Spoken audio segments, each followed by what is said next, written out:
When my newborn vanished in the middle of a blizzard, all I could see was the empty crib and a babysitter's note that made my blood run cold. She thought I was just another overworked mombot. She didn't know I'm a federal judge, and I don't take betrayal lightly. Like and subscribe if you crave fiery justice, second chances, and love born from chaos. Rebecca Moore glanced at the nursery clock for the fourth time in 10 minutes. The soft hum of the baby monitor filled the quiet room as she stood in the hallway, half in her judicial robes, half in a state of emotional chaos. Outside the large picture window, the sky had taken on a bruised, ominous shade of grey, the kind of heavy winter sky that signaled not just snow, but a storm worthy of headlines. The Weather Channel had been calling it a once-in-a-decade blizzard, and in any other circumstance, she would have rescheduled. She would have cancelled court, tucked her baby in tight, and held her close until the world thawed out again. But this wasn't any other circumstance. Today, she was presiding over a case that had already been delayed too many times. A whistleblower from a federal contractor was risking everything, and the integrity of the justice system demanded her presence. It was her job to show up, even in a snowstorm. Even with her 2-month-old daughter Emma blinking up at the world with fragile eyes and a body still too small for the world's dangers. The sitter, Karen, breezed in with a gust of cold air and a puff of cheap perfume. She was younger than expected, late 20s perhaps, dressed in a heavy pink parka with fur-lined cuffs and a knitted beanie pulled low on her brow. Her smile was practiced, a little too wide, and her tone rode that thin edge between overly cheerful and dismissively casual. "You must be Judge Moore," she said, peeling off her gloves and clapping her hands together like she was trying to warm up fast.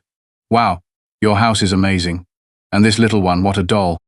Rebecca offered a polite nod, letting Karen coo at Emma for a moment, before leading her to the nursery. It wasn't ideal. The sitter, she'd trusted her, usual one, a retired neonatal nurse named Beth Had, called just this morning, sick with the flu and apologizing profusely.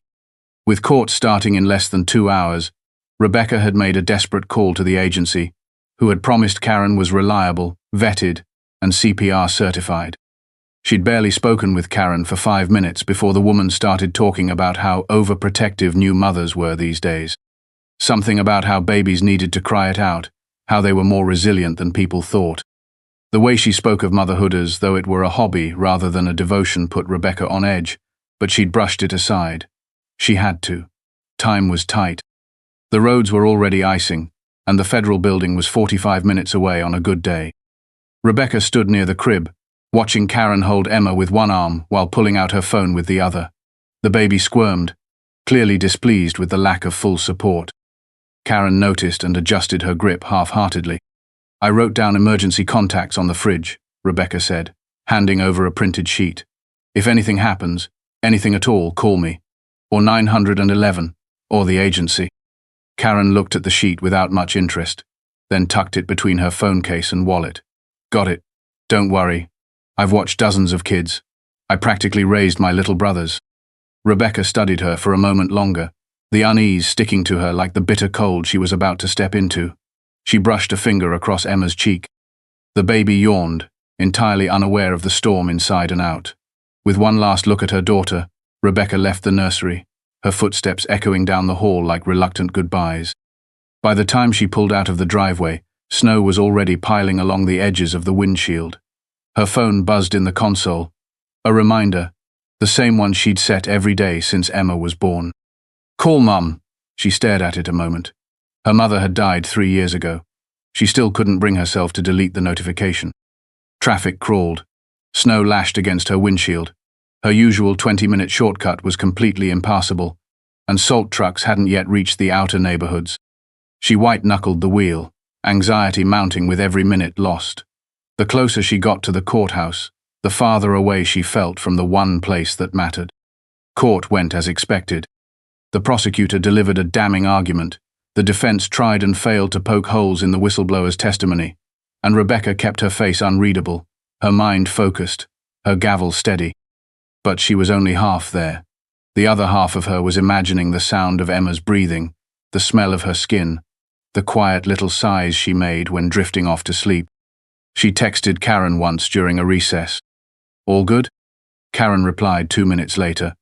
"All quiet. She's napping. We're cozy. Rebecca tried to feel reassured. Tried and failed. Something in Karen's breezy tone stuck to her ribs. She made it through the afternoon, though barely. By the time she recessed the court and stepped into the hallway, the power in the building flickered, and the blizzard had turned vicious. The drive back was a waking nightmare. Visibility was down to 2 car lengths, and a jackknifed semi forced a detour through a neighborhood she barely recognized. The wipers smacked across the windshield like metronomes counting down her rising fear. Her hands ached from gripping the steering wheel too hard. Every turn felt like it might lead her off a cliff. She reached her street after dark. The house stood silent under a sheet of snow. No lights in the windows. No smoke from the chimney. Her heart sank as she pulled into the driveway and noticed the porch light was off. She entered fast, calling Karen's name. No answer. The heater had kicked off, maybe a blown fuse. The house felt cold, but not freezing. Still, cold enough for a newborn to feel it. Karen, she called again, louder this time. Silence. She hurried down the hallway, nearly slipping on the hardwood floor in her snow-wet boots. The nursery door was ajar, the room cast in grey shadows from the snowy twilight beyond the window. The crib was empty. Her heart plummeted. A folded piece of paper lay on the changing table. She grabbed it with trembling fingers. You don't need to worry so much. I've taken Emma for a little drive to give you the rest you clearly need. She deserves to be with someone who sees her, not just someone who works all day. We'll be back when you've learned what matters. No name, no number, no explanation. Rebecca stood frozen in the nursery, her breath shallow, her legs locking in place. The silence of the room screamed louder than any siren. Her baby was gone. And Karen had no idea who she'd just crossed. Rebecca barely remembered how she got to her phone. One moment she was standing in the nursery, the paper crumpled in her hand like it might explode, and the next she was at the kitchen counter, fingers shaking too badly to tap in her passcode on the first try. She was calling 911, and her voice came out calm, far too calm for someone whose child had just vanished. Years of courtroom composure had built a mask she didn't even realize she was wearing until the dispatcher said, "Ma'am, can you repeat that? Your voice cut out." "My name is Rebecca Moore. I'm a federal judge. My 2-month-old daughter has been taken by a woman who was supposed to be watching her. Her name is Karen. I don't know her last name. She left a note. She said she's taken Emma for a drive. My daughter is 2 months old. She isn't dressed for this weather. My house is cold. I think the heat went out. I don't know how long she's been gone." The words spilled from her like water breaking through a dam. She didn't breathe until the dispatcher started asking follow-up questions. She answered automatically. Address, time of arrival, description of the woman, description of the vehicle. She wished she had paid more attention to the car when Karen arrived. She remembered it was white, maybe a compact SUV, and there might have been a pine tree air freshener dangling from the mirror. That was all. It wasn't enough. By the time the first patrol car rolled up through the snow-covered street, Rebecca was back in the nursery. She didn't remember walking there. She stood next to the crib, staring at the small impression Emma had left on the sheets. It was as if the baby had just vanished, lifted out of this world, leaving only the faintest trace behind. The officers entered carefully, their boots leaving melting slush on the floor. One asked to see the note. She handed it over without looking. They called in the missing child alert and began moving with that mix of urgency and procedure that made Rebecca want to scream. Every second they spent asking routine questions felt like an insult to the primal terror vibrating through her bones. She reminded herself that they didn't know what she knew. They didn't know that she'd spent years on the bench listening to stories of mothers who lost children because someone didn't act fast enough. They didn't know about the case 5 years ago where a woman's baby had been taken by a man who swore he just wanted to teach her a lesson. That child hadn't been found for 2 days. 2 days in early spring had nearly killed her. This was worse. This was snow falling like a thick blanket of silence, and time that could suffocate a newborn in hours. Rebecca's judicial title got the attention of the precinct chief within minutes. Suddenly the tone changed. The questions grew sharper. More agents were looped in. A detective named Sullivan arrived with a laptop and an assistant. They pulled up DMV records, asked about the babysitting agency, started checking traffic cameras, but the storm had already closed in. Visibility was so bad on most routes that the cameras were useless. Rebecca could see the frustration building in the team as the weight of the storm pushed back against their progress like a living thing. She paced, refusing to sit, refusing to rest. A young female officer offered her tea. She took it just to stop the girl from looking at her like she might shatter. She didn't drink it. The agency finally returned her call around 9. They were closed when she first called, but her messages had triggered alerts. A man named Curtis, the night supervisor, gave her Karen's last name. Karen Stroud, 28 years old, recently hired, no criminal history, clean record, CPR certified, glowing interview. She passed all our screenings, Curtis insisted. We do national background checks, references, you name it. There was nothing alarming. I'll look into this personally. Rebecca wanted to scream at him. Instead, she wrote down everything he said.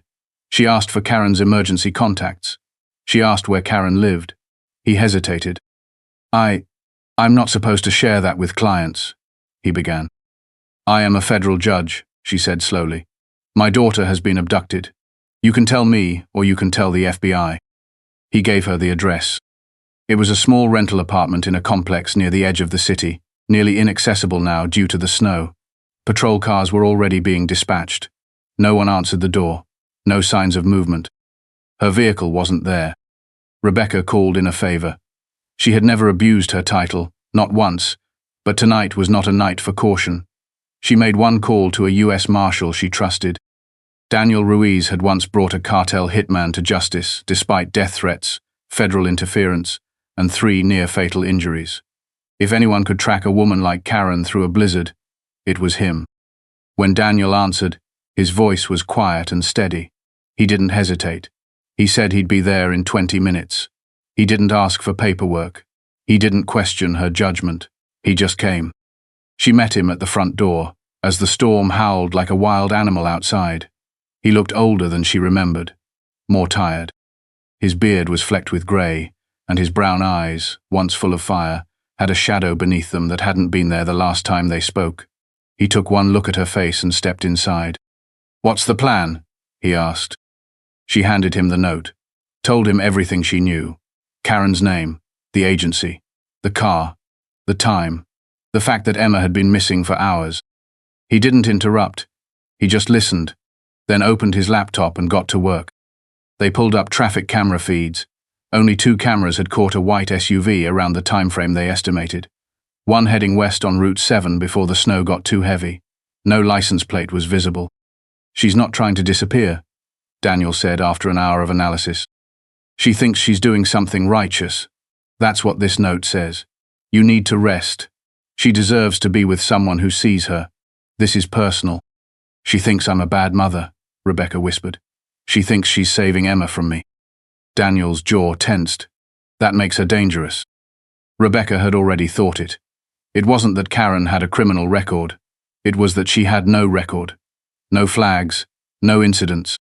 That kind of blank slate was often a sign that something had been erased or that something had never been reported.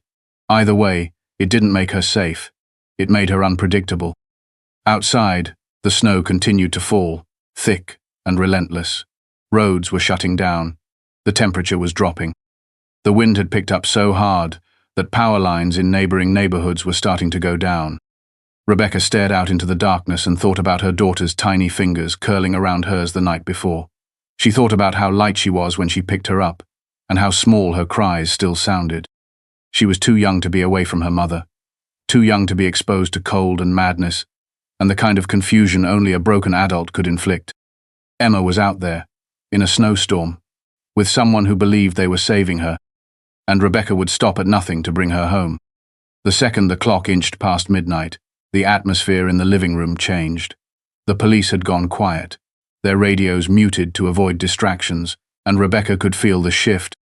That terrible moment in every missing child case, when optimism begins to drain and the professionals in the room start preparing for endurance rather than a quick resolution. She wasn't ready to give in to that mindset. She couldn't. Emma was out there, alive, and every minute spent planning worst-case scenarios was a minute wasted not finding her. Daniel Ruiz, hunched over a makeshift workstation of maps, printed DMV records, and a laptop balanced on the edge of the coffee table, hadn't stopped moving since he arrived. He was all focus, his fingers darting across the keyboard, his eyes narrowing at every piece of data that didn't line up. He didn't speak unless he had something worth saying. He didn't waste her time. And for that, Rebecca was more grateful than she could express. She had worked with Daniel once before, briefly, when she was assigned to a federal case involving witness relocation. He testified in court, crisp and credible, but they hadn't spoken outside procedural exchanges. Now, years later, with snow accumulating in wild piles against her windows and her baby missing, it was this man she called.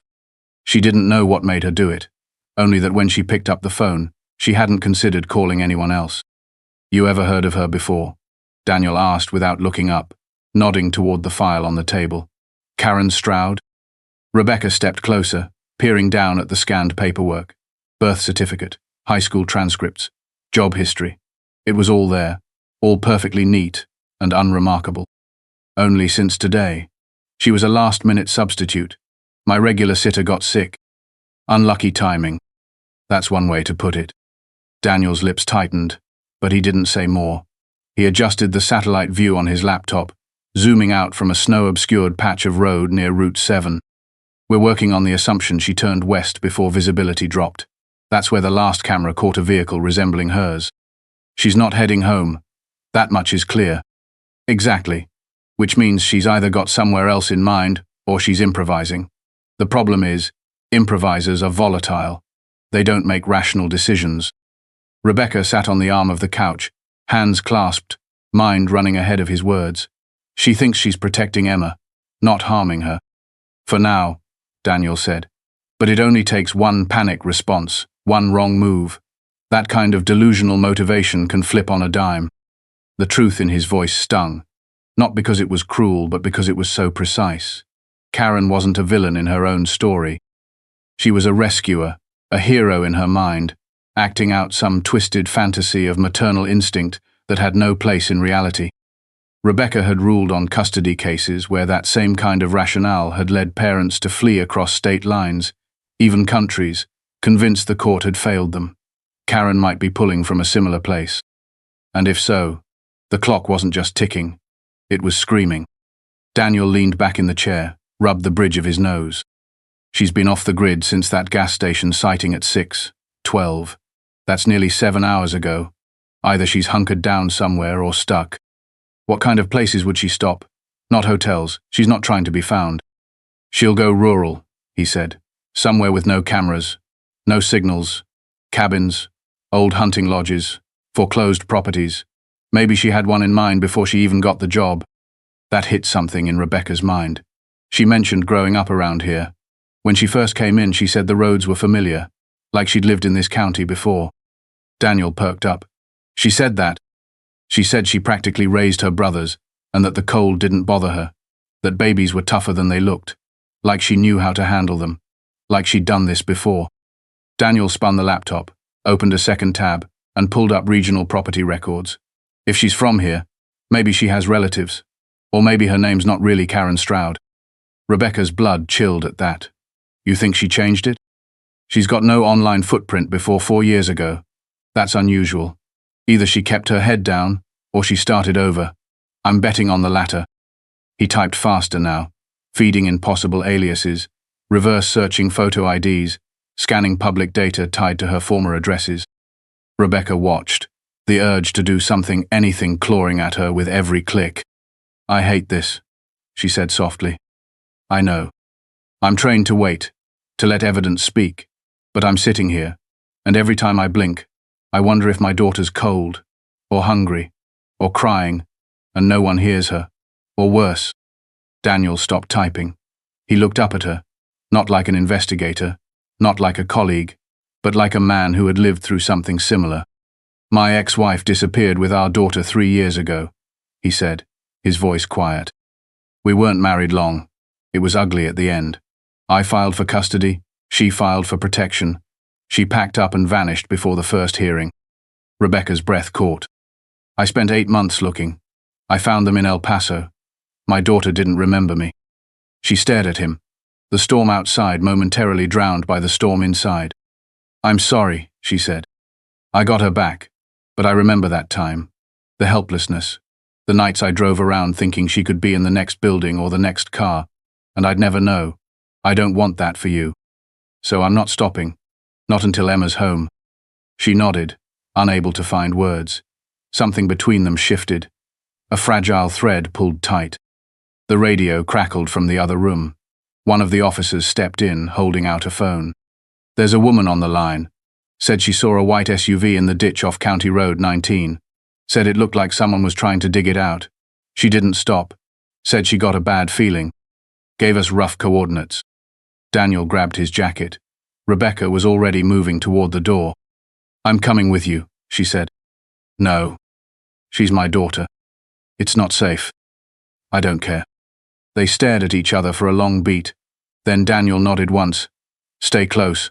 Don't argue once we're there." "I won't." They moved quickly, stepping into the storm, into the unknown. The wind screamed against their coats. The snow slapped against their faces like sheets of ice. But somewhere out there, in that vast frozen silence, was Emma, and Rebecca was going to find her, even if it meant walking through every mile of that blizzard on her own 2 feet. The wind lashed the windshield so hard it sounded like fists pounding against glass. Rebecca sat in the passenger seat of Daniel's 4-wheel drive truck, staring out at the shifting curtain of white that blocked most of the world from view. The headlights barely cut through the storm, the high beams only reflecting more snow back at them in a dizzying shimmer of confusion. County Road 19 twisted through a hilly stretch of forest just north of town, narrow and rarely plowed. Trees arched over it like the arms of some sleeping beast, their limbs sagging under heavy drifts. Daniel gripped the wheel with both hands, silent except for the occasional check of the GPS. He had mounted a police radio on the dashboard, tuned into the frequency of the patrol cars sweeping nearby areas, but so far, there had been no updates on the white SUV. No one else had seen movement. The roads were barely passable.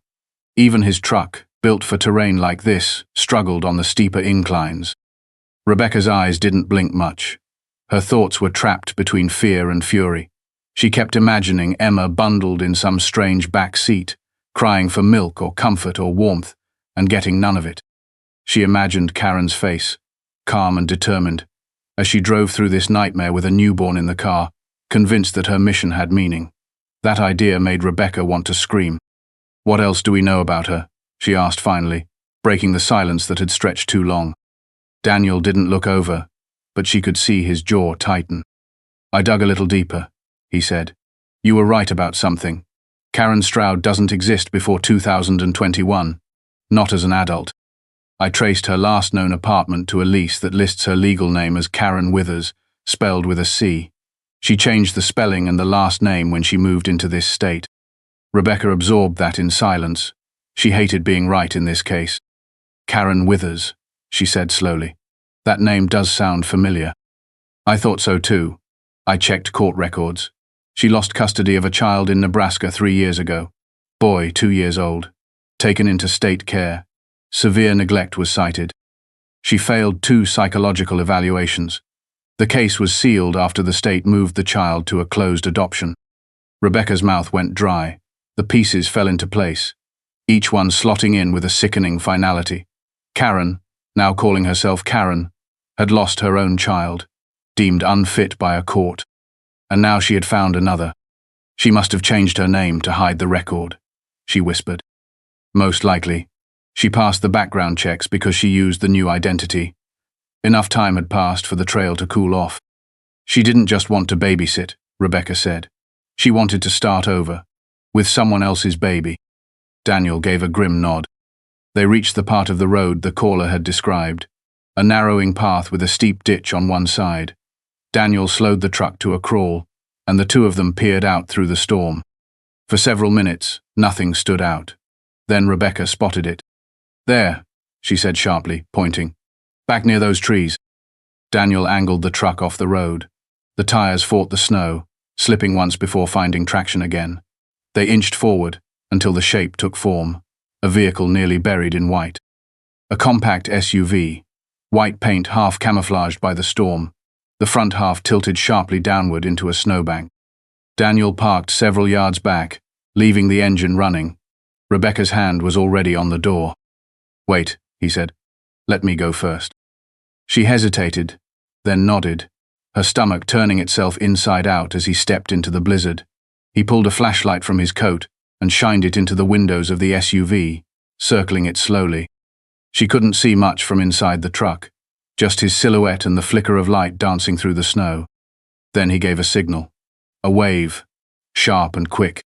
Rebecca pushed open her door and trudged through the snow, which came up past her knees. Her breath caught in her throat as she approached. The back passenger door of the SUV had been left ajar, a gap just wide enough to let the cold inside. And in the back seat, nestled in a car seat with a too-thin blanket, was Emma. Rebecca surged forward. Daniel held up a hand, not stopping her, but reminding her to be careful. "She's alive," he said, breathing alert but cold. Rebecca reached in and lifted Emma into her arms. The baby whimpered once, a high, fragile sound that made Rebecca's chest ache. She pressed her daughter close, wrapped her coat around them both, and stood there for a long moment with her lips against Emma's forehead, feeling the warmth begin to return. Karen was nowhere in sight. "She wasn't in the car?" Rebecca asked, still holding Emma tightly. "No," Daniel said, "but there were footprints, heading into the woods." "She ran?" "Looks like it. Probably when the car got stuck and she realized she couldn't get it out." He looked at the forest beyond the road. The trees swallowed the snow. The footprints were shallow and already filling in. Daniel's expression grew dark. "She might have tried to make it to shelter. Or she panicked. Either way, she's out there." Rebecca didn't care. Not right now. Emma was in her arms. Her skin was cool but not clammy, her breathing steady, her face pinkening from its previous pale. The fear that had been gripping her since the moment she found the empty crib began to unravel. Daniel radioed for medical support. They would need to get Emma checked, and they'd need to alert local search teams to begin sweeping the woods. Rebecca barely listened to the words. She sat with Emma in the front seat of the truck, humming gently under her breath, fingers never leaving the baby's cheek. She kept whispering that everything was going to be all right. 20 minutes later, headlights pierced the snow. A rescue SUV arrived, followed by an ambulance, its lights muted under layers of frost. Paramedics worked quickly, wrapping Emma in heat blankets and checking her vitals. Rebecca stayed by her side, only moving when absolutely necessary. Then one of the officers came over. He was holding a backpack. "We found this near the edge of the woods.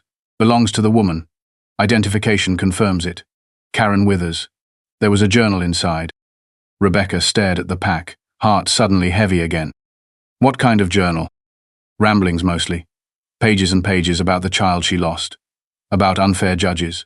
About second chances. She wrote about Emma. About believing the baby belonged to her now. That she was chosen to protect her." Rebecca felt a cold creep over her that had nothing to do with the weather. Karen hadn't just lost touch with reality. She had crafted an entire story in which Emma was hers by divine right. A second officer approached. "We picked up faint heat signatures about half a mile in. Could be her. We've deployed a team." Rebecca didn't ask to go with them. Her place was here now, by Emma's side, making sure that nothing separated them again. The storm continued to howl outside, but inside the warmth of the rescue vehicle, Rebecca held her daughter close, listened to her soft breaths, and promised her they were safe. The snow might still fall, the wind might still scream, but the worst part was over. Emma was home, and Karen Withers, wherever she had gone, would soon have to answer for what she had done. The storm didn't lift that night. It continued to drag its weight across the sky, leaving the roads buried and the trees bent low under the burden. Hours passed, but the grey sky never changed. The sun rose somewhere behind the clouds, without colour, without promise. Morning meant little in that lightless world, but inside the hospital room where Rebecca sat with Emma, the silence had softened. Emma was sleeping, her small body wrapped in blankets, heart monitor blinking gently above her. A nurse had brought in formula, then helped Rebecca feed her. It was slow going. Emma had been too cold to feed at first, but her strength was returning. The doctors said she would recover. They had used the word stable twice, then smiled as if they wanted to give her more than just reassurance. Rebecca clung to those words, like rope in a river. She hadn't left Emma's side. She had refused to sleep, though the nurses kept offering her a cot. Even when Daniel returned from the search hours later, she stayed upright in the stiff plastic chair with her coat folded on her lap and her boots still dusted with snow. He had walked in looking exhausted, his jacket soaked through, his face streaked with red from the wind. She knew before he said anything that they hadn't found Karen. Not yet. They picked up heat from her direction, but the signal vanished before the team got there, he said. She might have kept moving, could have found shelter, or collapsed. Rebecca nodded. She couldn't summon words for what she felt. Relief that Emma was here, safe and warm. Guilt that someone else was still out there, cold and alone, even if that person had taken her child. Anger, sharp and steady, that Karen had ever been in their lives at all. It was a storm of emotion, nearly as blinding as the one outside. Daniel sat down next to her. For a while they didn't speak. The monitors made small beeping sounds. Emma shifted in her sleep, then settled again. The world outside the window was white, motionless, unreal. I keep thinking about how it could have gone, Rebecca said finally. If the woman hadn't called in, if we hadn't seen the SUV in time, if the snow had covered it just a little more, I could be sitting here with no child. But you're not, Daniel said. You're here. She's here. I know, she said, though it didn't quite ease the tightness in her chest. I just can't stop seeing her empty crib. That moment. The quiet. The cold. I thought I'd missed some warning sign. That I'd failed before I even knew there was a threat. You didn't fail. I hired her. She lied. Rebecca closed her eyes. I should have checked. I should have known something was off. I felt it, Daniel. The way she talked. The things she said. But I was tired. I was rushing. I put the robe on, walked out the door, and told myself I didn't have time to be a mother right then. That wasn't a mistake. You trusted the world to function like it's supposed to. That doesn't make you negligent. It makes you human. Rebecca turned to look at him. But I'm not just a mother. I'm a federal judge. I'm supposed to see through things like that. No one sees everything. She sighed and leaned back in the chair. The fatigue had begun to catch up to her, heavy behind her eyes, slow in her limbs. But she didn't want to let go of this moment, not even for sleep. Emma had almost been taken from her. If she closed her eyes now, she wasn't sure what she'd dream. Daniel sat forward, elbows on his knees, looking out the window. We'll find her. It might take a few days, but she's not going far in this weather. If she's holed up somewhere, we'll get a lead. She left behind too much. Is she dangerous? Rebecca asked. Daniel didn't answer right away. Not in the traditional sense. She didn't hurt Emma. She didn't try to escape with force. But she's unstable. She believes things that aren't true. And people like that can snap if they think the world is closing in. Rebecca nodded slowly. I wonder what she was like before all of this. Before she lost her son. Before she started rewriting her life. Probably scared, Daniel said. Probably not unlike a lot of people who've lost too much. But that doesn't make what she did forgivable. No, Rebecca said. It doesn't. There was a long silence after that. The room stayed quiet except for the hum of machines and the occasional rustle of blankets. Rebecca finally leaned her head back and closed her eyes. Just for a moment. Just enough to ease the weight behind them. When she opened them again, Daniel was gone. A nurse stood in the doorway, smiling gently. You fell asleep for about 20 minutes, the nurse said. He said to let you rest. Rebecca looked at Emma. The baby was still asleep, cheeks pink again, hands tucked beneath the edge of the blanket. Her tiny chest rose and fell with a steady rhythm. The nurse moved quietly, checking the monitors. She's doing better than I expected, the nurse said. Some babies are tougher than they look. Rebecca smiled faintly. She's her father's daughter. The words slipped out before she could think about them. She hadn't said his name in months. Michael, her husband, dead in a car crash 2 weeks before Emma was born.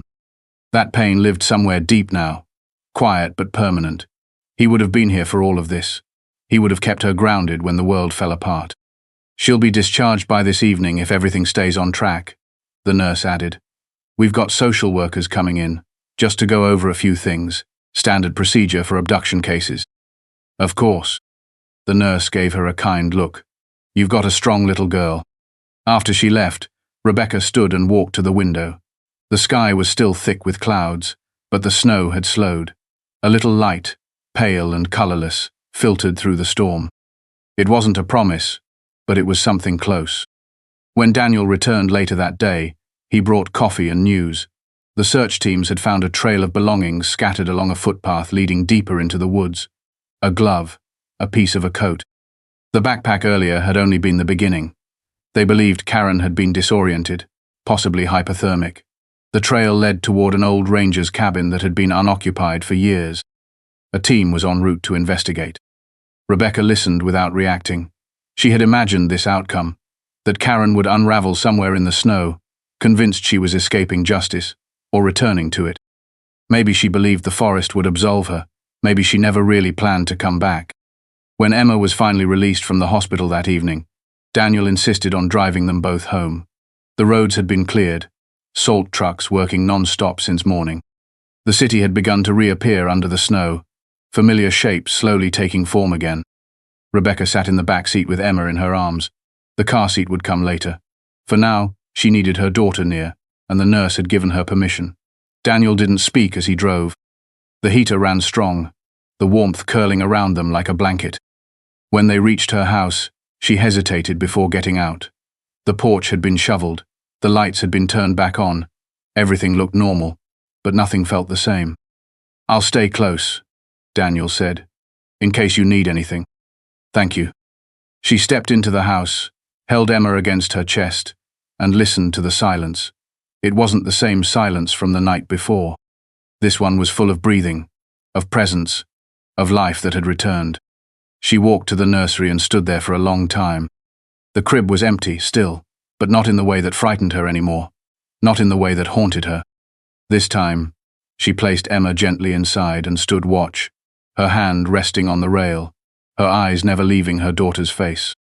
By the time Rebecca returned to work the following week, the courthouse had been cleared of snow but not whispers. Though she had kept her emergency private as long as possible, word had spread in slow currents among the staff, passed in elevator rides and whispered over court transcripts. When she walked the halls now, people met her eyes too quickly or not at all. A few offered tight, sympathetic nods. One clerk reached out to touch her arm, then thought better of it. They all knew. Some version of the story had reached them, true or not. She kept her focus where it needed to be, which was on the docket in front of her. A federal land dispute case, a pair of insurance hearings, a sentencing review for a drug trafficking conviction. None of it offered the emotional gravity that matched what had just happened to her. And yet the rhythm of the courtroom grounded her. The protocols, the structure, the polite but exacting rituals of the law, they were stable when everything else had been wild. But even as she listened to arguments and weighed precedent, part of her mind stayed with Emma. The baby was safe at home now, in the care of her regular sitter, Beth, who had recovered and returned with tearful apologies and an intensity that bordered on fierce. Emma had slept through most of her first night home, then spent the next day fussing with a hoarseness that hadn't quite faded. Rebecca knew it would take time for her daughter to forget the cold. She wasn't sure if she ever would. She hadn't heard from Daniel since the hospital. He had texted once to say the search for Karen was ongoing, that no sign of her had been found near the ranger cabin. The footprints ended near a stream that had been frozen solid, and the team suspected she might have turned back in confusion. Drones had been sent up. Dogs had tracked the path until it vanished. No body had been found. No shelter. No final clue. Karen had simply disappeared into the forest, leaving behind a mess of intentions and a child who had no idea what had happened to her.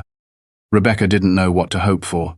That Karen had survived and would face justice, or that she had slipped into the snow and paid for her crimes in silence. Neither outcome sat right. A week after her return, a package arrived at her office. It had no return address. Her assistant, Margaret, placed it on her desk with a tight expression, then lingered. "Want me to open it?" Margaret asked. "No, I've got it," Rebecca said. Margaret hesitated, then nodded and left, closing the door gently behind her. Rebecca sat down and eyed the box. It was wrapped in plain brown paper, the tape cleanly applied, the corners crisp. It looked like a document delivery. She slit it open with the letter opener she kept in her drawer and pulled out a padded envelope. Inside was a single item, a spiral-bound notebook with a soft, worn cover. The edges were frayed, the front marked with fading ink, No name, just the faint shape of a leaf drawn in pencil. She opened it. The first page was dated 18 months ago. The handwriting was small and neat, curling in on itself, like someone who was trying to stay inside invisible lines. Rebecca scanned the opening paragraph and felt her stomach turn. This is the truth, even if no one believes it. I was a good mother. I loved my son more than the sky. They took him because they couldn't understand how love works when you don't have money, or clean walls, or a straight spine. But I felt him. I knew him. And they thought they could break that by saying the word, unfit. Page after page continued, a slow, unraveling trail of thoughts. Some were lucid, heartbreakingly so. Others veered into patterns that made no sense. Looping sentences, obsessive refrains about purity, salvation, and justice. It was a journal, Karen's. Rebecca didn't need confirmation. She felt it in the cadence of the writing, in the desperation that bled through every page. Karen had written about Emma long before she met her. She had crafted an image of a child she believed would appear one day, a girl who would need her, a girl who would love her back. She had even written about Rebecca, though not by name. She described the woman in her visions as a mother in a suit with a cold voice and a hard house.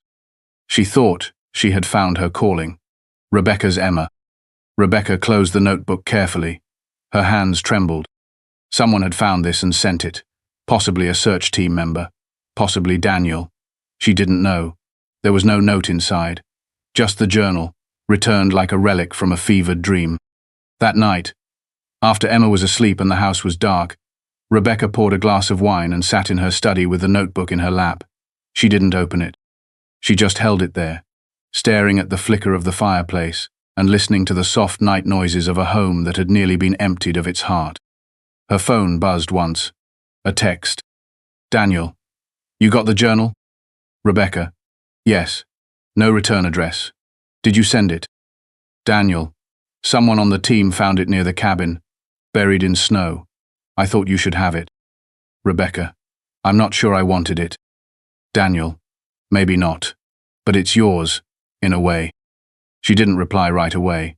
She looked down at Emma's baby monitor. The sound was steady, a low, reassuring hum. Rebecca, any updates? Daniel, nothing. She's gone. Unless she surfaces, this will stay an open file. Rebecca, you think she's dead? Daniel, I think she went into that storm believing it would save her, or cleanse her. Either way, I don't think she was planning to come back. Rebecca stared at the words for a long time before typing a final message. Rebecca, thank you for finding my daughter. Daniel, I didn't find her. You did. You never stopped moving. She placed the phone face down and leaned back in her chair. The story was not finished. Not really. Karen might be dead, or she might be out there, hiding, rebuilding her mind again. But the worst had passed. Emma was home. Rebecca was no longer standing in an empty nursery with silence ringing in her ears.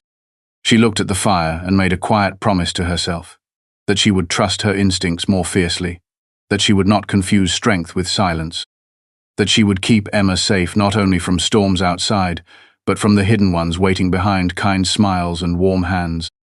The snow began again outside, soft and quiet, but this time it did not scare her.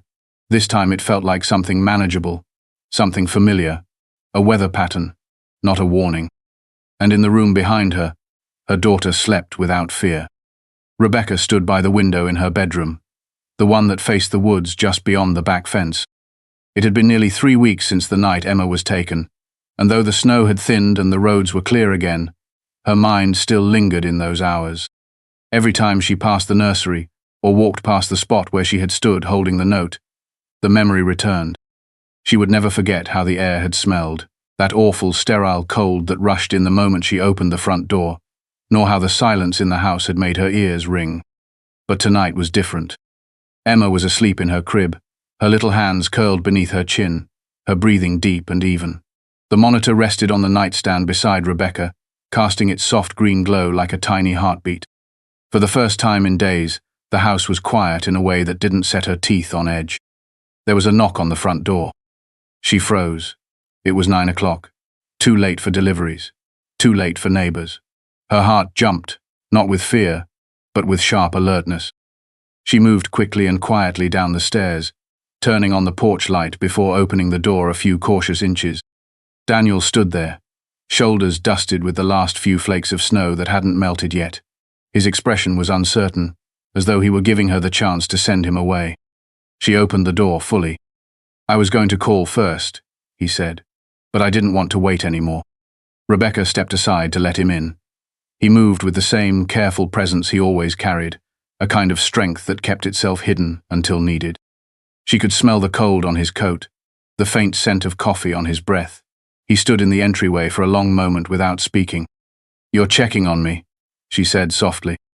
"I am," he admitted. "And not just you. I haven't stopped thinking about her either, about how close it came." She nodded. "Me too." They went into the kitchen. She poured them both cups of tea without asking, slipping into something that felt natural, even though they had only met face to face a handful of times before all of this. The kitchen was dim, just the under-cabinet lights glowing. Daniel leaned against the counter, holding the mug without drinking from it. "The journal," he said after a while. "Did you read the rest?" She nodded slowly. "Most of it. I took it in pieces. It was too much all at once." "Anything helpful in there? Something the team missed?" "No. She was already gone when she wrote it. Maybe not physically, but mentally. There was no logic left in her timeline. She talked about Emma like they'd met long before I hired her. She believed she was destined for her." Daniel's face darkened. "People like her don't see children. They see symbols, roles to play. That's what makes them dangerous." "I know," Rebecca said, "but part of me, I keep wondering what her life would have looked like if someone had helped her, if she had been treated early. If her son hadn't been taken from her without real support afterward. I don't excuse what she did. I don't know. The legal system is sharp. It slices too quickly sometimes." "I've heard you speak like that in court," Daniel said, "but not about your own case." She hesitated. "It doesn't feel like mine. It feels like something that happened to another version of me, one who hadn't been tested yet." He stepped closer, slowly, like he was gauging her mood. "You passed," he said, "in every way that mattered." Rebecca looked up at him. The kitchen had gone still. The silence was a different kind now, thick with something unspoken. She could see the tiredness in him, but also something else. A hesitation, maybe, or restraint. "What are you doing here, really?" she asked. "I told you," he said, "checking on you." "That's not all." He met her eyes, and for a moment, neither of them blinked. "No," he said, "it's not all." She felt the air shift. The distance between them had been carefully maintained since the first night she called him. Professional, respectful, clear, but something had changed. Not when he found Emma, not even when they sat in the hospital room together. It had changed quietly, in the hours afterward, in the spaces between their texts. In the way he looked at her like she was more than just a client or a judge or a case. And in the way she had started to imagine what it might be like to let him see her without armor. "You don't have to say anything," he continued. "I know it's too soon. I know the timing is off. But you don't call someone like me in the middle of a blizzard unless there's something real behind it. You trusted me with your daughter. That's not nothing." Rebecca set her cup down. Her hand didn't shake, but her voice did, just slightly. "I called you because I knew you'd do what no one else could. You think in straight lines when everyone else panics. You find people. You care." Daniel took another step closer. "And you don't let go, even when you're scared, even when everything's falling apart." She didn't answer with words. She stepped into him, letting her arms rest against his chest. He pulled her in gently, holding her with the kind of quiet certainty that doesn't need to be explained. There was no desperation in the touch, no fire lit too fast. It was warmth, simple and deep, the kind of touch you don't know you need until you finally allow it. He kissed her forehead. She closed her eyes. The house didn't feel haunted anymore. The nursery upstairs wasn't a place of absence. It was a place of recovery. Emma had survived. She had survived. And now, against all odds, something tender was starting to grow in the soil left behind. They stayed like that for a long time, not speaking, listening to the faint wind outside and the even softer hum of the baby monitor in the next room. Eventually, Daniel pulled back enough to look down at her. "Tell me if this is too much," he said. "It's not," she replied. "I don't know what it is yet, but it's not too much." He nodded. "Then we go slow." She smiled. "I wouldn't know how to go fast anymore." He kissed her, gentle and brief. It wasn't the kind of kiss that demanded anything. It was the kind that said he was here and would stay if she asked. When he left an hour later, the snow had stopped completely. The porch light caught the last of it, little crystals melting into the wood. Rebecca watched him walk to his truck, then closed the door behind her with a peace she hadn't felt in a long time. Upstairs, Emma stirred once, then settled. Rebecca looked out into the dark woods behind the house, the same ones that had nearly swallowed her daughter. There was nothing out there now but trees and shadows and old wind. Karen was gone. The story had turned a page, and in the warmth of her home, something new had begun. The call came just after dawn. Rebecca was in the kitchen, cradling a cup of coffee, watching Emma press her palm against the glass of the sliding door as the first light crept over the yard. Morning came differently now. She noticed things she used to miss, the small sighs Emma made when she woke up, the way the sky changed color between minutes, how the house no longer echoed with the absence it once held. She had just taken her first sip when her phone rang, and her hand froze mid-air as she saw the number on the screen. It was the sheriff's office. She answered on the second ring, her voice steady but clipped. "We found her," the voice said. "Karen Withers, or what's left of her." Rebecca set the cup down without realizing she had. Emma turned from the window and toddled toward her, arms raised in an invitation to be held. Rebecca scooped her up, holding her close while the details came in, each word painting a picture both expected and brutal. A pair of hikers had been passing through a ravine trail just beyond the ranger's cabin, a section blocked off since the early snowfall. The thaw had softened the drifts and exposed the shape of something unnatural against the rocks. The search team had missed it before. Snow had buried most of the slope, and Karen had fallen hard enough to be hidden completely. The body had been preserved by the cold, but it was clear she hadn't survived the night. No injuries suggesting violence, no obvious signs of struggle. She had simply slipped or collapsed. No shelter, no supplies, just her and the storm. Rebecca thanked the deputy and ended the call, her fingers numb against the side of her phone. She looked down at Emma, who blinked up at her with sleepy curiosity. "She's gone," Rebecca said quietly, unsure who she was telling. Daniel came over that afternoon. He didn't bring flowers or food or anything heavy with symbolic meaning, just himself and a quiet presence that filled the space without crowding it. Rebecca met him at the door and stepped aside as if they'd done this 100 times already. In a way, they had. There had been a rhythm between them from the beginning, a current beneath every action, every glance. She didn't need to say much. He had heard the news before she called. They sat in the living room, Emma asleep upstairs, her small frame barely visible through the baby monitor. The journal Karen had written sat on the table between them. Rebecca hadn't touched it since that night by the fire. "They found the journal pages that were missing," Daniel said. "About 10 of them, torn out, tucked in her coat. Final entries, mostly fragmented thoughts. The last line she wrote was a single sentence." Rebecca leaned forward. "What did it say?" Daniel didn't blink. "I was never meant to stay." The words settled over the room like dust. Not angry, not accusatory, just resigned. Rebecca closed her eyes for a moment. She really believed it, that Emma needed her.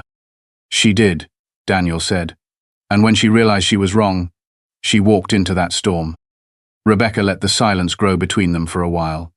The weight of it wasn't oppressive, it was just heavy enough to keep her grounded.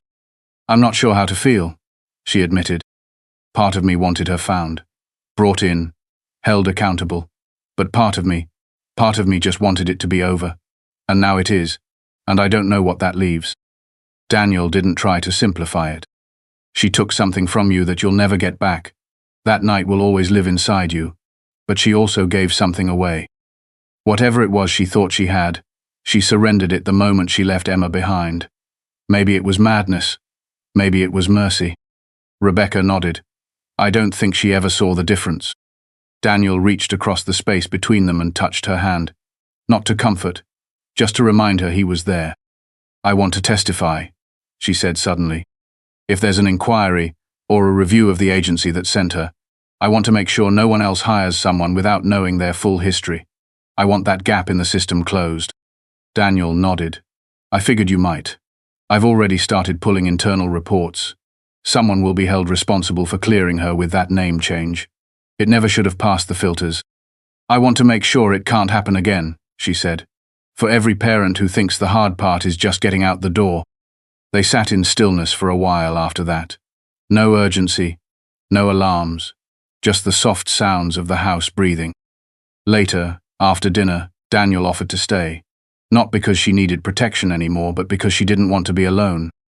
She didn't say that aloud, but he heard it in her pause, in the way her hand brushed his arm on the way to the stairs. That night, Emma slept soundly. Rebecca, not quite ready to go to bed, stepped outside with Daniel. The air was crisp but warming, the last of the snow melting in quiet rivulets along the gutter. The stars had returned, tiny and sharp in the black sky, and the moon was a thin blade of light above the trees. "Have you ever thought about quitting?" she asked him suddenly. Daniel turned to her, surprised by the question.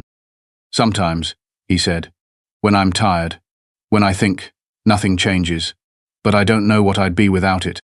Rebecca nodded. "I used to believe in justice like it was math, equal and clean, but I don't think that's what it is anymore. I think it's a long hallway full of locked doors, and you just have to keep looking for the ones you can open." Daniel smiled. "That's still believing in it, though." "I suppose it is." They stood there in silence until the cold bit at their hands. When they went back inside, Rebecca checked the monitor again, even though she knew Emma would still be there. The next morning brought sunlight, real and full, the kind that made the window panes glow. Emma was already babbling in her crib, her little voice rising in playful tones. Rebecca picked her up and spun her gently in the air, her laughter joining the child's. Life didn't return all at once. It didn't erase what had happened or silence the echoes completely. But it moved forward. It insisted on its presence, and Rebecca chose to meet it. Later, she would begin writing her testimony. She would speak to the agency, press for policy changes, and consult on a background check protocol that now bore her name. She would become part of the solution. But today, she would take her daughter outside, into the sun, and let her feel the wind that no longer carried fear. Today, she would let herself breathe. The courtroom felt different than it used to. Rebecca noticed it the moment she stepped through the double doors and into the long marble hallway that led to her chambers. It was the same building, same muted lighting and polished floors, same weight of history pressed into every wooden bench and high ceiling. But she walked through it with a sharper awareness now, as though her eyes had adjusted to a new kind of light. She passed two clerks near the security desk who fell quiet when she walked by. That didn't surprise her. Her case had made it to the news, though no one had spoken her name directly. It was always a federal judge or a mother from the Denver district. But everyone inside this building knew who it was. They knew about the babysitter, the abduction, the storm. They knew she had called in a U.S. Marshal personally and coordinated the recovery while law enforcement scrambled through whiteout conditions. She hadn't wanted the attention, but she had taken control when no one else could, and that lingered in the walls, just like her reputation for being composed and meticulous. What they didn't know was how hard it had been to step back into this space. She had spent weeks rebuilding herself, piece by piece, while caring for Emma and working with investigators to hold the agency accountable. The babysitting company had folded quietly under the weight of scrutiny. 2 executives had resigned. Several parents who had used their services came forward with complaints they had previously dismissed as overreactions. Rebecca had testified in private hearings, and her suggestions were being folded into legislation now under review. Her experience was shaping change. Still, she had not returned to the bench until now. The chief judge had offered her more time. She had said no. Not because she was ready, exactly, but because she wanted to return before fear had time to calcify. She stepped into her chambers, where sunlight from the tall windows spilled across the dark wood table. Her robe hung neatly on a wall hook, untouched since that bitter day when everything fell apart. She stared at it for a moment, then reached up and took it down. The weight of it across her shoulders felt familiar again. Not heavy, not burdensome, just real. When the bailiff knocked and announced that her courtroom was assembled, she took a breath, adjusted her collar, and stepped through the door. The case was procedural, a dispute between two corporations over breach of contract, not emotional, not volatile. It was the right case to start with. She took her seat and waited for the attorneys to settle. One of them, a young man she hadn't seen before, watched her with thinly veiled curiosity. The other, a woman in her 50s, gave her a respectful nod without letting her expression soften. No one asked questions. No one brought up anything personal. They all simply rose when she entered and addressed her as, "Your Honor," the same way they always had. It grounded her. As she listened to opening arguments, she found her mind returning to its old habits, the way she used to separate evidence from performance, truth from tone. She made notes, asked a few questions, set clear expectations for decorum. By the time the hearing ended an hour later, she was fully immersed again. The rhythm had returned. Her voice was steady. Her focus was clean. When the courtroom emptied, she sat alone for a moment. She let the silence expand around her, not to intimidate but to remind herself that it was hers. This place, this work, this responsibility, it was hers again. Later that afternoon, as she reviewed briefs in her chambers, there was a soft knock on the door. Margaret, her assistant, stepped inside carrying a folder. "This came through internal mail," she said. "From the State Bar. I thought you might want it right away." Rebecca reached for it and opened the flap. Inside was a letter on formal stationery. The State Ethics Board had closed its review of her emergency leave and media exposure. No fault was found in her actions. In fact, the letter thanked her for maintaining integrity under pressure and for her work in advocating improved safety policies for professional childcare agencies. She read it twice, not because she doubted it, but because she needed to feel the words settle. She looked up at Margaret. "Thank you." Margaret nodded. "It's good to have you back." Rebecca offered a faint smile. "It's good to be back." When she left the building that evening, the city had begun to thaw. The sidewalks were wet with meltwater, and the wind no longer carried the bite of winter. The air smelled different, cleaner, like something had passed. As she approached her car, she caught sight of Daniel leaning against it, hands tucked in the pockets of his coat. "I'm not a stalker," he said, straightening. "You sure?" she asked. "I've been standing here for about 6 minutes. That feels borderline." She laughed, and it surprised her how natural it sounded. He smiled. "I figured you might want to celebrate your first day back," he said, "or at least mark it somehow." "I marked it with 3 contract disputes and an inbox full of policy memos." "Sounds romantic." "Incredibly." He opened the passenger door for her. "Come on. I made dinner." "You cooked?" "No. I ordered from that place you like with the rosemary bread." She climbed in. "That's much better." The drive to his place was quiet, but not heavy. It had the comfort of shared space, the kind that no longer needed to be filled.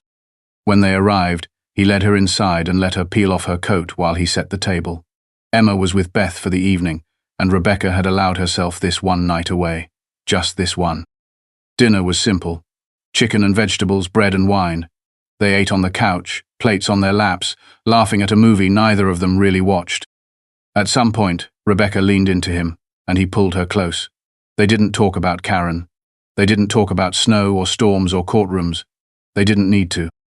After dinner, they sat with their wine glasses nearly empty, and she looked at him for a long moment. "Thank you," she said, "for answering that call, for finding us in the dark." Daniel took her hand. "I'd do it again tomorrow." "You probably will. I attract trouble." "You attract resilience." She kissed him, not urgently, not dramatically, just with quiet intent. A choice, not an accident. When they pulled apart, he didn't say anything. He didn't need to. That night, before sleep, she checked her phone one last time. There was a new message from Margaret. A parent from another state had written to thank her for her testimony. It had helped shut down an agency with a similar problem. Lives were being changed already. Rebecca turned off the screen, placed the phone on the nightstand, and slipped beneath the covers. As she closed her eyes, she thought not about what she had lost, but about what she had kept. Her daughter, her purpose, her strength. And tomorrow she would rise and do it all again. Rebecca stood barefoot in the grass, Emma perched on her hip, the morning sun falling warm across their shoulders. The garden Daniel had helped her plant 2 weeks ago was beginning to bloom in patches, small bursts of green and yellow rising out of the thawed soil. Emma squirmed in her arms, reaching toward a cluster of daffodils near the fence, her fingers curled with curiosity. Rebecca lowered her gently to the ground and let her crawl forward. There were no fences around the flower bed, no gates she needed to pass through. It was a small, open space, and this morning, it felt like everything. Life had settled, not smoothed, not erased, but steadied. The noise had passed, the reporters had moved on, and the legal reviews were concluded. The last weeks of court had slipped into a new routine, not quite the same as before, but close enough to feel manageable. The weight she carried now was lighter, not because she had forgotten what happened, but because she had decided to carry it differently. She no longer walked through her days waiting for something to snap. Emma made a delighted sound as she plucked a leaf from the edge of the flower bed and waved it in the air. Rebecca watched her, heart tight with the kind of love that could ache even in joy. Every sound, every movement Emma made now felt sharper, louder. There had been a night when she might not have made another sound. That knowledge never left Rebecca completely, but it no longer controlled her. It was a truth, not a prison. Daniel stepped out from the porch with 2 mugs of coffee in his hands, one of them already half empty. His sleeves were rolled up, and the sunlight caught in the ends of his hair. He looked more rested than she had ever seen him. Since the day they met, he had always seemed like someone bracing for the next blow. Now he stood without armor, smiling at the scene before him. "She's going to be a climber," he said as he joined her by the garden. "You see how fast she went for that stone wall." "I know," Rebecca said. "She's already halfway to the fence some days. I swear she's planning an escape. She gets that from you. She gets it from survival." They watched Emma explore the grass, her little hands brushing over dandelions and pebbles. She moved with total trust, not afraid of falling, not concerned with boundaries. That innocence would fade one day, but not today. Daniel handed Rebecca her coffee and took a sip of his own. They stood in silence for a moment, the kind that didn't need to be filled. "I got the transfer offer," he said eventually. She looked over, eyebrows raised. "To Washington?" He nodded. "Lead liaison for federal witness protection. Office in D.C., bigger budget, more hands on deck." Rebecca felt her chest tighten before she could control it. "That's a huge step." "It is." She waited, letting the question hover. He didn't avoid it. "I turned it down." Her heart beat louder, though her expression stayed calm. "You're sure?" "I'm sure. I want to stay. Here, with you, with both of you." Rebecca looked at him for a long moment, letting the words sink into her skin. They weren't dramatic. There was no declaration of love, no sweeping gesture, just a decision, simple and clear. "Good," she said. He smiled, the kind that reached all the way to his eyes. "You weren't going to tell me until you'd decided," she added. "No," he admitted. "I didn't want to put pressure on you. I wanted to be certain it was my choice." "It was," she said, "but now it's mine too." Emma began to wobble toward them, arms outstretched. Rebecca bent down and scooped her up, kissing the top of her head. Her daughter giggled, her cheeks pink from the sun and fresh air. Rebecca leaned her weight gently against Daniel's shoulder, and they stood there together, 3 bodies forming a single shape. Later that afternoon, they packed a small picnic and drove up to the ridge near the reservoir. It was the first warm weekend of spring, and the trails were open again. The lake shimmered in the sunlight, wide and clean, and the wind moved across the surface in long, quiet strokes. Daniel carried the basket, while Rebecca wore Emma in a carrier against her chest. They walked slowly, passing hikers and children and dogs on leashes, everyone pulled outside by the same instinct, to remember how to be alive again. They found a quiet patch of grass under a tree that had only just begun to bud. Rebecca spread the blanket while Daniel unpacked fruit, crackers, sandwiches wrapped in paper. Emma sat between them, fascinated by a piece of melon she kept mashing in her fingers. For a long time, they just talked. Not about courtrooms or police work or what had happened during the storm. They talked about Emma's first steps, about Rebecca's mother, and the books she used to read aloud when Rebecca couldn't sleep. Daniel told her about the treehouse he built as a boy, how it collapsed after a week but he never told his dad. They talked about nothing and everything, letting the wind carry their voices away. Eventually, Emma grew sleepy and curled against Rebecca's chest, her fingers still sticky with fruit. Rebecca rocked her gently, humming a lullaby she hadn't sung since before the abduction. The words came back slowly, like a language she hadn't realized she remembered. Daniel reached for her hand. "We've made it through the worst," he said. "Yes," Rebecca agreed, "but it's not the end." "No," he said, "but it's the beginning of something better." As the sun dipped lower, casting gold across the hills, Rebecca thought about all the moments that had brought them here. The fear, the desperation, the cold that had nearly swallowed them. She thought about Karen, about the pain she carried, about the choice she made, and she thought about herself, standing now in the middle of a life she had nearly lost. She looked at Daniel and saw a man who had come through storms of his own, who had stood beside her when everything was breaking.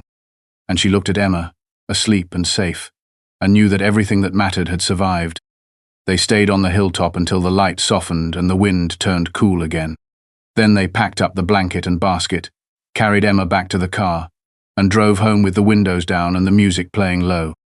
The road ahead wasn't perfect. Life would still demand more than it gave. But it would also offer things worth holding on to. Love, peace, forgiveness. And sometimes, if you were lucky, a second chance that bloomed quietly like spring after the longest winter.